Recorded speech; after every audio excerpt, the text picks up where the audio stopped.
स्वामी मेरा एक प्रश्न है। जी बिल्कुल बिल्कुल। बहुत देर से उमड़ रहा था मेरे हाँ बिल्कुल निकालो।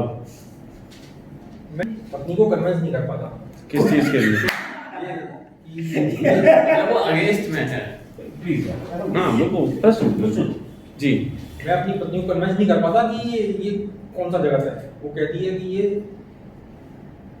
अजीब सा है, ये मैं इसमें ढल नहीं, यानी कि वो अगेंस्ट करती है इस चीज का। और किस चीज़ का वो बताइए, किस चीज़ ओशो का, जैसे मैं संन्यास। कभी मैं संन्यास तो उसका, मेडिटेशन में बैठता हूँ तो उसका, ये वो हमेशा विरोध में रहती है। तो आप क्यों नहीं समझाना चाहते? मैं समझाना इसलिए चाहता हूँ कि जिससे कि मैं अपने घर में, यानी कि आराम से घर में विरोध कराना। ध्यान में। देखो ये एक ऐसी चीज़ है जिसको भी बहुत ज़रूरी समझना चाहिए। पहली बात यह है कि पत्नी आपके जीवन से राजी हो जाए, यही बहुत बड़ी घटना है। लेकिन आप सोचते हो कि वो ओशो से राजी हो जाए तो बहुत बड़ी घटना है। उसे आपके जीवन से राजी होना चाहिए, फिर वो ओशो से राजी हुई नहीं हुई कोई फर्क नहीं पड़ता। ज़्यादातर लोग ये करना शुरू कर देते हैं कि अपनी पत्नी को भी सन्यासी बनाना शुरू कर देते हैं, वो भी गलत है। मैं ये नहीं कहता कि नहीं बनाना चाहिए, अगर वो बनना चाहें तो बनाना चाहिए। दो तीन बातें मैं अपने थोड़ी सी जीवन से समझाना चाहता हूँ, अगर आप समझ पाए तो। मेरी छोटी बेटी ने एक बार मुझसे प्रश्न किया, ये बात 99 के आसपास की है, 99-2000 की। उस समय मेरी हालत ये थी कि बस ओशो ही ओशो, फोटो भी ओशो, मैं तो डस्टबिन में भी लगा देता। हाँ, कि जूते से जब खोलो तो मुंह खोले तो ओशो दिखे, कि तुमने सब कुछ मेरा लिया तो कूड़ा भी तो तुम ले लो, क्या दिक्कत। हाँ वाकई मैं ऐसी था, मैं घड़ी में भी फोटो लगा देता था, जहाँ मतलब फोटो में लगा देता था। तो मेरी बेटी ने एक बार मुझसे पूछा, कहने लगी कि यहाँ भी ओशो, वहाँ भी ओशो, हर जगह ओशो लगा रखे, हटाओ बस। उसने ऐसे कहा, उसने कहा हटाओ। तो मैंने कहा बेटा अच्छा एक बात बताओ, मैं तुम्हारे साथ नाचता हूँ तुम्हें कैसा लगता है? उसने कहा अच्छा लगता है। मैंने कहा अच्छा बेटा, जब तुम्हारे और सहेलियां होती होंगी, उनके पापा चिल्लाते होंगे, मारते होंगे, मैं तुम्हें मारता नहीं, तुम्हें कैसा लगता है? उसने कहा बाबा अच्छा लगता है। मैंने कहा तुम्हें जब पॉकेट मनी चाहिए होती थोड़ी सी मैं ज़्यादा ही दे देता हूँ, तो कैसा लगता है? मुझे अच्छा लगता है। तो मैंने कहा कि ये सब इनकी वजह से है। अब अगर कहो तो मैं इन्हें हटा देता हूँ और ये चीज़ें भी हटा दूँ, ये घट जाएंगे। तो उसने कहा नहीं पापा, आप रहने दो, कोई दिक्कत नहीं, चलो अब इनको लगा रहने दो, आपका जीवन से हम सहमत है ना, उनसे कोई लेना देना नहीं। मेरे बच्चे कोई सन्यासी नहीं हो गए, लेकिन मेरे ध्यान को इनकार नहीं किया, उन्होंने विरोध नहीं किया, ये समर्थन है। पर बच्चे भी हैं और एक नहीं मेरी पत्नी, मैं वो भी बताता हूँ। दूसरी चीज़ ये होती है कि आप जो भी आनंद पाते हो, ओशो ने भी कहा है और मैं भी कहता हूँ इस चीज़ को, उसे अपने जीवन से बांटो, ना कि फोर्सफुली। अब एक चीज़ ये होती है कि हम डायनेमिक कर रहे हैं, हमारी इच्छा होती है कि आपका जो शोर है ये घर वाले बर्दाश्त करें। क्यों करें? क्यों करें? आप कमा के देते हो इसलिए करें, आप उसे शादी करके लाए इसलिए स्वीकार करें? नहीं, मैंने जब इससे ध्यान किया और मुझे लगा कि घर में दिक्कत होगी, नहीं स्वीकार करी, मैं जंगल में जाके किया, नदी किनारे किया। दूसरी चीज, जब समझ बढ़ गई तो मैंने बच्चे का गाना बैंगा वॉइस बंद करके हरि बोल नहीं लगाया। जब समझ बढ़ गई तो मैंने बच्चे का जो गाना बज रहा था बैंगा वॉइस, जिसे उसे मजा आता था, उसे बंद करके हरि बोल नहीं लगाया, बल्कि बैंगा वॉइस में ही हरि बोल करने लगा। यस मैंने उनको उनके चैनल को बंद करके अपना चैनल नहीं थोपा, उनके चैनल में ही अपना मजा लेने लगा। और ऐसी स्थिति पे वो कुछ हुए ना हुए, मैं तो बदला।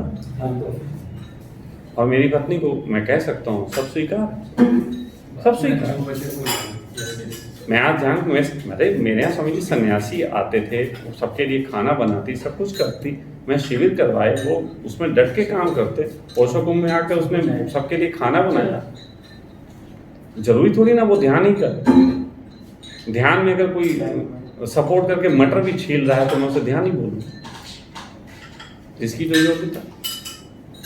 तो आप कभी भी अपनी पत्नी को दो काम मत करिए। एक तो जरूरी नहीं है कि वो सन्यासी हो जाए, ओशो को मान ले, पहली बात। आपसे राजी होना, उसका ओशो से राजी होना है। और दूसरी बात, उसके जीवन में बदलाहट करके जबरदस्ती ओशो थोपना या ज्ञान थोपना या लेक्चर थोपना, ये नहीं होना चाहिए। कई बार ऐसे कुछ गाने थे, जैसे एक गाना था वो कागज सप्तन खाइयो मेरा चुन चुन खाइयो मार, ये गाना सबने सुना होगा। ये मेरी पत्नी को बहुत पसंद था। जब मैं इस पे नाचता था उसे अच्छा लगता, लेकिन अब मैं हु करने लगूं, उसको वो नहीं पसंद था, तो मैं उसको जोस्ती नहीं कर, मैं हु अलग कर ले रहा। अगर आप इस ढंग से हैंडल करते हैं अपने परिवार को, तो मैं कहता हूं थोड़ा समय लगेगा, लेकिन जल्द ही वो आपसे राजी होगी, क्योंकि आप थोप नहीं रहे। और वरना ये कि हमने बड़ा महान काम कर लिया, मौसो सन्यासी हो गए, तुम अभी समझ ही नहीं रहे ध्यान को, तुम कोई अपराध कर रहे हो जैसे। भाई तुम्हें तुम्हारा मजा है, तुम्हें मजा हो सकता है डायनेमिक का, उनको भी कीर्तन अच्छा लग रहा है, उनको भी वही कथा अच्छी लग रही, करने दो। कुछ अड़चन जब आती है, जब जैसे शिविर में जाना है तो वो चाहती नहीं है, तो कई तरह की इनडायरेक्ट वे में अड़चन देखो करती है। इनडायरेक्ट वे में जो पत्नियां अड़चन करती हैं वो तभी करती हैं। म्यूजिक सिस्टम बंद करा के और अपने ओशो का प्रवचन लगाओगे तो बच्चे भी मौके आने पे पलटवार करके बदला लेंगे। ये सब रिवेंज है स्वामी जी। अगर घरों में ऐसा हो रहा है तो इसका मतलब रिवेंज हो मैं रहा नहीं है। समझता शायद ऐसी कंडीशन आती हो फिर ऐसा नहीं। जो फिर बदलते हो या नहीं ये अब तक मैं गलती करता था ये वाली, लेकिन अब मैं चेंज करूंगा। मैं आपको बताऊं, मैंने ऐसे शिविर लिए, मैंने ऐसे शिविर पूरे लिए, जिन शिविरों में मैं फिल्मी गानों पे ध्यान करवाता था। तो लोग मुझसे कहते थे ये देखो पहला आदमी है सर फिल्मी गानों पे ध्यान करवा रहा। मेरी तो ये शुरू में बड़ा मेरे कंट्रोवर्सी रही, सन्यासी नाराज हो गए फिल्मी गानों पे ध्यान करवाता। तो मैंने कहा असल बात ये है, मैं तुम्हें ध्यान के साथ साथ फिल्मी गाने इसलिए जोड़ रहा हूँ, जब तुम घर जाओ तो घर जाके जो गाने चल रहे हैं उन्हीं में आनंद लेने लगोगे। तुम्हें ऐसी ध्यान विधियां सिखाता हूँ कि जो तुम घर में बैठे हो ध्यान कर रहे हो, उन्हें पता भी नहीं लगे तुम ध्यान कर रहे हो, तुम ध्यान कर रहे हो। मैंने ऐसी विधियों की खोज की इसीलिए। अच्छा स्वामी जी ऐसी विधियां हैं? हाँ क्यों नहीं है। मैं अभी आपको ऐसी विधि बता दूं कि आप सबके बीच बैठे रहोगे, आप ध्यान करो, बाकी को पता नहीं लगेगा आप ध्यान कर रहे हो, आप ध्यान कर रहे हो। यही तो सिखाता हूँ पूरे वक्त। मेरा जोर ही इस चीज पे, मैं म्यूजिक सिस्टम वाले ध्यान करवाता ही नहीं, मैं बंद कर दूंगा। म्यूजिक सिस्टम वाले ध्यान बहाना है। जैसे कि आप एक शिविर में गए, आपसे कहा किसी ने आप डायनेमिक करिएगा 3 महीने, लौट के आप शिविर दोबारा जाते हैं। मैं खुद संचालक रहा हूँ, मैंने पूछा हाँ भाई तुमने 3 महीने ध्यान किया, कैसे टूट गई थी स्वामी जी? स्वामी जी बच्चे के पेपर चल रहे थे, इन्वर्टर खराब पड़ा। स्वामी जी हम फर्स्ट फ्लोर पर रहते, नीचे वाले की दिक्कत होती। बहानों का भंडार, मन करता है ये बहाने। मैं तो तुम्हें ऐसे ध्यान बता सकता हूँ, तुम कहो स्वामी जी मैं टांग टूटी पड़ी थी, हम ट्रेन के नीचे आ गए थे, हम तब भी ध्यान चल रहा है। हाँ तो ध्यान तो मैंने कहा ना, तुम जितनी मन की मक्कारी कर सकते हो उससे ज्यादा एक मक्कारी मैं करके बैठा हूं। आज शाम को अगर बैठेंगे तो बताऊंगा मैं तुम्हें ऐसे कि ऐसे ध्यान करो, तुम लेने देना क्या है किसी चीज का। म्यूजिक सिस्टम पे बंद गए। ओशो से एक प्रश्न किसी ने नहीं किया, अगर शशांक जिंदा होता तो हुआ होता कि भगवान जब आप ध्यान करते थे तो म्यूजिक सिस्टम कौन चलाता था? किसी ने किया? तो बैंड बिल्कुल अलग था, क्योंकि वो म्यूजिक सिस्टम पे करते ही नहीं थे। वो तो तुम्हें देने के लिए तमाशागिरी इकट्ठी की गई। पूछा था ओशो जी से किसी ने, वो आप पूछो ना, आप बोल रहे थे क्या मैं पागल थोड़ी हूँ। हाँ वो बिल्कुल पागल ध्यान करो, बिल्कुल ध्यान के संबंध में यही कहेंगे। ध्यान के संबंध में यही कहेंगे, मैं पागल हूँ ध्यान करो, तुम सबसे पागल हो ध्यान करो। हाँ हाँ मेरे साथ का है। बिल्कुल, ये होता है, ये तो मेरे साथ अब होता है। मैं कहता हूँ डोंट मिस मी का पीरियड मैंने जिया, बहुत जिया। 3 साल तक मैंने ध्यान किया, 24 घंटे किया। लेकिन आज कोई मुझसे कह दिया कि ध्यान करते हो, ध्यान का मतलब क्या, चूतिया पा नहीं करते हैं, है ना। मतलब 24 घंटे मजे में। बहुत देर बाद समझ आ पाती है कि मैं पागल हूं। मैं सुबह में 8 बजे का आया हूँ, 2 बज गए, 6 घंटे से लगातार कॉन्टिन्यूस बकबक कर रहा हूँ, ध्यान नहीं दिखाई देता। हाँ, ये यही ध्यान बात रखा है, है। यही बात। और स्वामी जी ने तो वो बहुत देखे हुए कि 17 घंटे लगातार यही चल रहा। वैसे मैं नहीं आ रही हूँ ऐसा बोलने का, लेकिन अब जब है बात है बोलना ध्यान। लेकिन ध्यान का मतलब जब हम कोई खास चीज लगा लेते हैं, आंखें बंद करके ध्यान, तो मैं फिर हंसता हूं, फिर मैं कहता हूं आंखें बंद करके उसको अंदर ढूंढ रहे हैं जो अंदर बाहर दोनों तरफ पाया जाता है। जैसे रामकृष्ण परमहंस ने कहा था ना कि वो चने के वो खेत नदी के किनारे झाड़ इसलिए हैं, जब तुम पाप धोने जाते हो तो पाप इस पे बैठ जाते हैं। तो मैं तुमसे कहता हूं कि जब तुम ध्यान करते हो आंख बंद करके, तो परमात्मा बाहर होता है, तब वो खुली आंख से देखा जा सकता है। और जब तुम खुली आंख से देखने की कोशिश करते हो तो वो अंदर होता है, उसे बंद आंख से देखा जा सकता है, और तुम चूक जाते हो, दोनों बार चूक जाते हो। तो परमात्मा को देखने के लिए ना खुली आंख चाहिए ना बंद आंख चाहिए। परमात्मा को देखने के लिए तुम्हारे अंदर प्यास चाहिए, और प्यास हो तो आंखें बंद करके भी वही है और खोल के भी वही है। और तुमने सोचा कि आंखें बंद करके मिलेगा तो करो, सब कर तो कोई परिवर्तन आ गया? रत्ती भर भी परिवर्तन नहीं है, और बल्कि मूर्ता अधिक बढ़ गई। ऐसा फील होने लगा कि हम ध्यान कर रहे हैं। अंदर एक झूठा सेटिस्फेक्शन प्रवेश कर गया कि हम बहुत बड़ा काम करके आए। सही।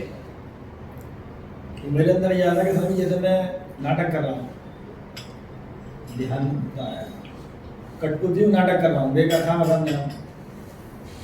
तो क्यों करते हैं? छोड़ देना चाहिए। स्वामी जी एक प्रश्न था कि हम बच्चों के अनुसार शुरुआत में ऐसा कोई बीज डालें, मतलब ध्यान का या किसी तरीके का, कि जिससे बच्चों का मतलब एक अच्छे ढंग से मतलब उनको आगे चलते। देखो, ध्यान बच्चों के लिए हो, बच्चे ध्यान में होते हैं। अगर तुम उन्हें कुछ देना चाहते हो तो कृपा करके कुछ ना दो। तुम्हारे देने में ही तो उनकी रेड़ पिट गई। मत दो उन्हें कुछ।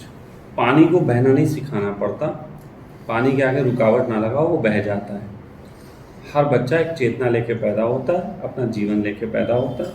अगर तुम रुकावट ना डालो वहाँ पहुँच जाएगा, और तुम रुकावट डालोगे तो दिशाएं बदल जाती हैं, फिर भटकाव होते हैं। तो रुकावट से रुकता कुछ नहीं है। अब वो जैसे वो समझ आ गया, आज थोड़ा पाई करा दे करने तो थोड़ा फड़ी करता क्यों? तुमसे नाराज है, तुमने उसे इतना दिया है, तुमने उसके मुंह में जबरदस्ती बोतलें ठूसी हैं दूध की, वही तो ठोकेगा तुम्हारे घर को जो तुम गलत तरीके व्यवसाय तो करेगा, करने दो। दूध की बोतलें जो थी ठोकी, उसने मांगी थी कि 10 बार अगर तुम दूध की बोतल बच्चे को पिलाए होगे, जब वो नया बच्चा वो, तो 9 बार वो चिल्लाया होगा, साले हटाओ मुंह से। लेकिन तुम सुन नहीं पाए, और वो 9 बार का बदला है, वो तुम्हारे घर में तोड़फोड़ कर रहा है। तुमने सोचा भाई और मांग रहा है और दोबारा डाल देते हो। सभी रोना दुख नहीं होता, कुछ रोना एक्सरसाइज है। जब बच्चा पैदा होता है तो वो रोता है क्योंकि एक्सरसाइज कर रहा है, उसके फेफड़े खुल रहे हैं। तुम सोचते हो वो दुखी है, भूखा है, तो उसके मुंह में बोतल ठूस देते हो। अब तुम एक्सरसाइज करते हुए आदमी के मुंह में बोतल ठूस दो, गुस्सा तो आएगी। तो ये ये चीज थोड़े दिन तक तोड़फोड़ तुम्हें लगेगा कि करने दो, मैं तोड़फोड़। सच बात तो बात यह है कि अगर बच्चे को बहुत प्रेम पूर्वक बहने दो तो तोड़फोड़ नहीं करेंगे। नहीं, एक आध निकल जाती है समझ। मैं फिर कह रहा हूँ, बच्चे से मैत्री गांठो। अगर बच्चे को कुछ देना चाहते हो तो बच्चे को अपना दोस्ती दो। बच्चे को कुछ देना चाहते हो तो बच्चे के साथ बच्चा बन के उसको समझो। बच्चे को देना चाहते हो तो बच्चे को मेज मत दो जिस पे रख के खाना खाए। कोशिश करो बच्चे के साथ ज़मीन पे बैठ के खुद खा लो। और ऐसा अगर तुम 6 महीने कर पाए तो विश्वास मानो वो बच्चा बहुत अच्छा बच्चा बनेगा, क्योंकि 6 महीने में तुम उसे समझ जाओगे उसे क्या तकलीफ होती है, क्या होता है। असल में अभी तुम्हें उसकी तकलीफ नहीं पता। मेरे पिता ने एक बार मुझसे कहा था कि मैं तुम्हें चाहता हूँ कि जो पीड़ाएं मैंने देखी हैं वो तुम ना देखो, और ऐसा सबकी चाह होती। तो मैंने कहा कि तो कहने के लेकिन तुम ऐसा समझते नहीं। हमने कहा कैसे? कहने के तुम पैसे का बिल्कुल सम्मान नहीं करते। हमने तो बड़ी तकलीफ झेली और तुम्हें कभी तकलीफ होने नहीं दी, और तुम पैसे का सम्मान नहीं करते। तो मैंने कहा जिस चीज़ की मैंने कमी झेली नहीं उसका सम्मान करूँ क्यों? तुमने झेली थी, तुमने सम्मान किया, हमें झेलने दी होती हम भी करते। तो अगर तुम चाहते हो कि बच्चा वो बातें समझे तुम्हारी, तो उसे उस जीवन से गुजरने दो जो पीड़ा वाला जीवन। या अगर चाहते हो कि बच्चे को वो जीवन मिले जैसा वो चाहता है, अपना थोपो ना, तो बच्चे से दोस्ती काटो। बच्चे से दोस्ती गांठो, तुम देखोगे एक दिन वो सब तुम्हें बताएगा। देखो ये इस मामले में मुझसे भी ज़्यादा शायद होशियार ये लेडी बैठी है, ये जो बैठी है, इनके 3 बच्चे हैं। मैंने अभी तक अपने जीवन काल में ऐसा कोई उदाहरण दूसरा नहीं पाया। पता है ना? मैं एक कुछ बातें कह दूँ फिर इनसे पूछिएगा, बाकायदा मैं कहता हूँ इनसे पूछिएगा। कुछ बातें हैं बेसिकली। मैंने अपने जीवन काल में ऐसी कोई स्त्री नहीं देखी जो अपने बच्चों को इतनी कम उम्र में ऐसा ट्रेन करे कि बच्चे भी सपोर्टिव हो। जैसे इनके अपने हस्बैंड से डिस्प्यूट, ये 4-5 साल से उनके साथ ये कि तलाक होना नहीं रह सकते, मारा पीटी वाला, लेकिन बच्चे छोटे थे। 2 बच्चे इनके ट्विंस हैं और एक बेटी है उससे थोड़ी बड़ी, 12-14 साल के बच्चे, और एक छोटे बच्चे तो अभी 7-8 साल के। कितने साल के? हाँ, 10 साल के। तो इतने छोटे बच्चे, मैं नहीं समझता कि ये कभी घूमने भी नहीं जाती, ना बच्चे कहीं घूमने जाते। ऐसी स्थिति में 4 महीने से हमारे आए हुई हैं, एक बार भी बच्चे रो के फ़ोन नहीं किए जो मैंने देखा। और ये भी फ़ोन नहीं कर करके उनको और तुम कैसे हो ये भी नहीं करती। बल्कि 1-2 बार ऐसा हुआ बच्चों ने इनसे कहा हाँ आप मजे से रहो, कोई दिक्कत नहीं। तो ये कौन सा टैलेंट है जो बच्चे इतने मजबूत और सब अच्छे से खड़े हुए। तो मैंने इनसे कई बार ऐसी बातें की थी, तो मुझे कुछ चीज़ें समझ में आती हैं कि बच्चे पालने का बेस्ट ढंग मैं भी नहीं दे सकता। मैं निश्चित ही मित्रवत होना तो बस सिखा सकता हूँ, उसमें क्या, लेकिन बेस्ट ढंग इनको ज़्यादा अच्छा पता, मुझसे भी शायद ज़्यादा अच्छा पता। इसमें मुझे कहते कोई गुरेज नहीं है। मैं कहूँ नहीं मैं तो गुरु हूँ, मैं ही बताऊँगा, नहीं ऐसा कुछ नहीं है। इनको ये चीज़ अच्छी आती तो ये चीज़ बेहतर बता सकते। बच्चों के मामले में कुछ ज़्यादा अच्छी समझ नहीं। मैं तो बच्चों को ज़्यादा पाला नहीं। हाँ बस बच्चों से मेरी दोस्ती रही, मुझे तो और कुछ नहीं है। दोस्ती चाहे जब मेरे साथ रहे तब भी, जब नहीं थे तब भी बात फ़ोन पे हुई तो वो दोस्ती वाली, और या फिर जो है जब मैं मिला हूँ अभी तब भी दोस्तों जैसी भी है।